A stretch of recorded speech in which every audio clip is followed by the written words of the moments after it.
ओम शांति। आज 1 फरवरी 2024 है और प्यारे बाबा के साकार रूप से चले हुए मधुर महावाक्यों को स्पष्ट करेंगी आदरणीय आशा दीदी। ओम शांति दीदी। बाबा ने कहा, मीठे बच्चे, अब तक जो कुछ पढ़ा है वो सब भूल जाओ,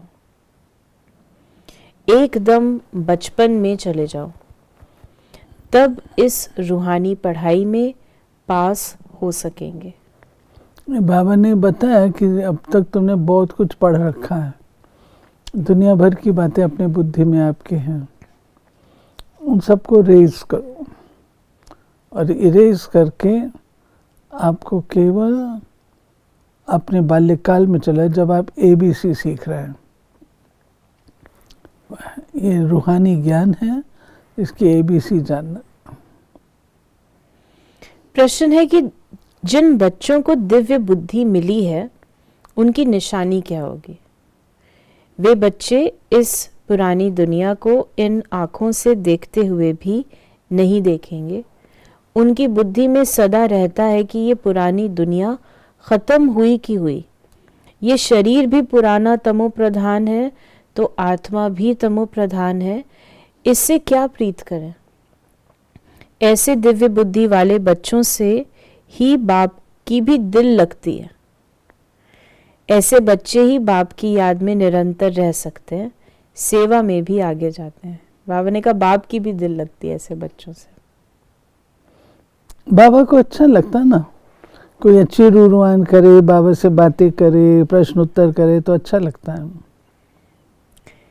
मीठे मीठे रूहानी बच्चों को रूहानी बाप समझाते हैं। जैसे हद के सन्यासी हैं, वो घर बार छोड़ देते हैं क्योंकि वो समझते हैं हम ब्रह्म में लीन हो जाएंगे, इसलिए दुनिया से आसक्ति छोड़नी चाहिए। अभ्यास भी ऐसे करते होंगे, जाकर एकांत में रहते हैं। वो है हठ योगी, तत्व ज्ञानी, समझते हैं ब्रह्म में लीन हो जाएंगे, इसलिए ममत्व मिटाने के लिए घर बार को छोड़ देते हैं, वैराग आ जाता है। परंतु फट से वैराग्य नहीं मिटता, स्त्री बच्चे आदि याद आते रहते हैं। यहाँ तो तुमको ज्ञान की बुद्धि से सब कुछ भुलाना होता है, कोई भी चीज जल्दी नहीं भूलती। अभी तुम ये बेहद का सन्यास करते हो, याद तो सब सन्यासियों को भी रहती है, परंतु बुद्धि से समझते हैं हमको ब्रह्म में लीन होना है, इसलिए हमको देहभान नहीं रखना है। वो है हठ योग मार्ग।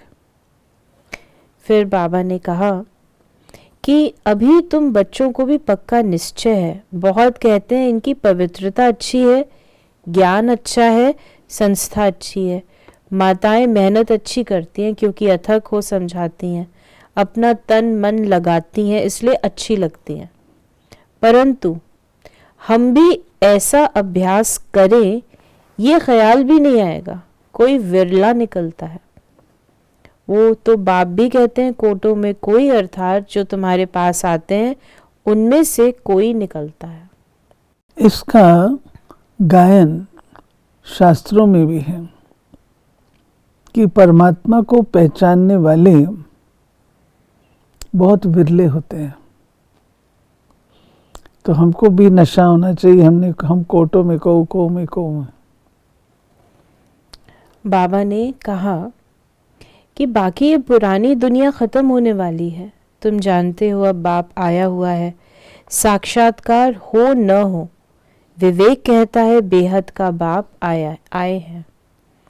ये भी तुम जानते हो बाप एक है, वही पारलौकिक बाप ज्ञान का सागर है, लौकिक को कभी ज्ञान का सागर नहीं कहेंगे। तुम जानते हो अब पुरानी दुनिया खत्म होने वाली है। बाबा ने हम बच्चों को कहा कि बच्चियां ध्यान में जाती हैं, कहती हैं हम शूबी रस पीकर आई, बहुत स्वाद था। यहाँ भी तुम्हारे हाथ का खाते हैं तो कहते हैं बहुत स्वाद है, क्योंकि तुम अच्छी रीति बनाती हो, सब दिल भर के खाते हैं। ऐसे नहीं तुम योग में रहकर बनाते हो तब स्वादिष्ट होता है, नहीं, ये भी प्रैक्टिस होती है। कोई बहुत अच्छा भोजन बनाते हैं, वहाँ तो हर चीज़ सतो प्रधान होती है, इसलिए बहुत ताकत रहती है। तमो प्रधान होने से ताकत कम हो जाती है, फिर उनसे बीमारियां, दुख आदि भी होता रहता है। बाबा ने कहा सिर्फ तुमको पवित्र बनना है, सो भी इस जन्म के लिए। पीछे का ख्याल मत करो, अभी तो तुम पवित्र बनो, पहले तो विचार करो कहते कौन है। बेहद के बाप का परिचय देना पड़े। कई लोग सोचते हैं ना हम पवित्र बन गए, सब पवित्र, तो दुनिया कैसे चले। तो उसका ख्याल तुमको नहीं करना है, दुनिया चलती रहेगी, उसकी चिंता नहीं करो, आप पवित्र बनो।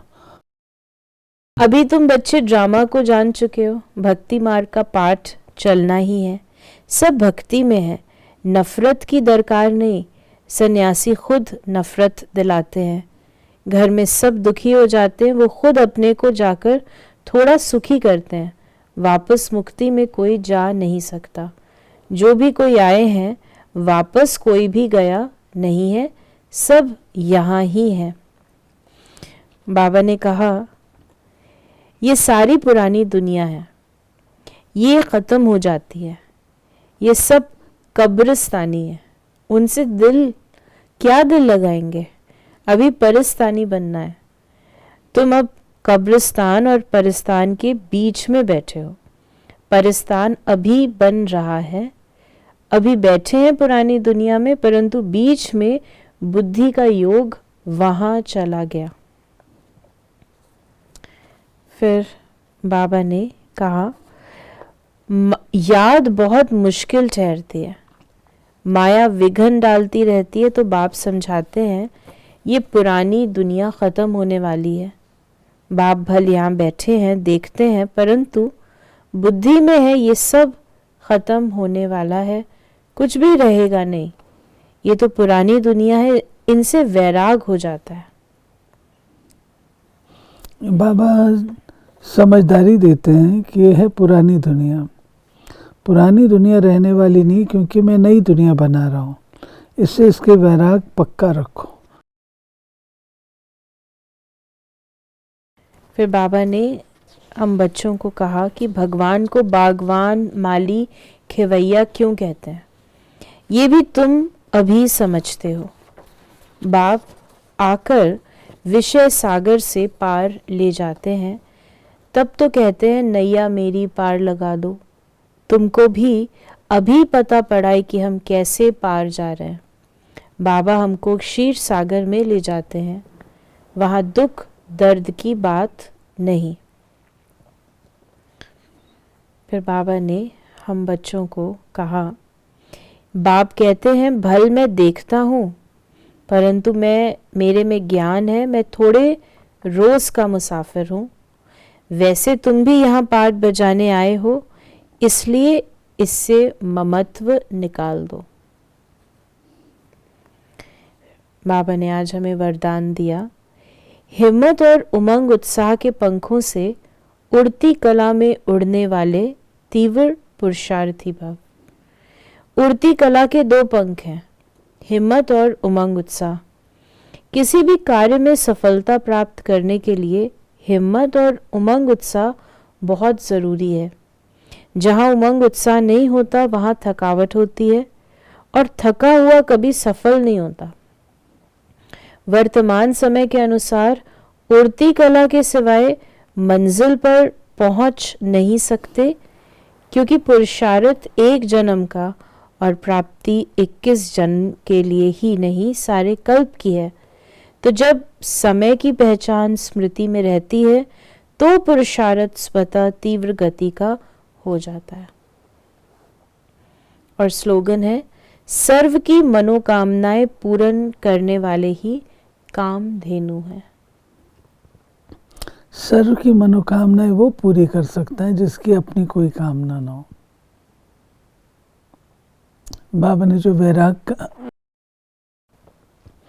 इतना वैराग्य और दूसरा इतना भरपूरता का अनुभव हो, तभी आप दूसरे की मनोकामना पूरी कर सकें। अगर आपकी अंश मात्र भी कोई इच्छाएं हैं, मनोकामनाएं नहीं पूरी कर सकते। तो ये थे प्यारे बाबा के आज के मधुर महावाक्यों का स्पष्टीकरण। ओम शांति।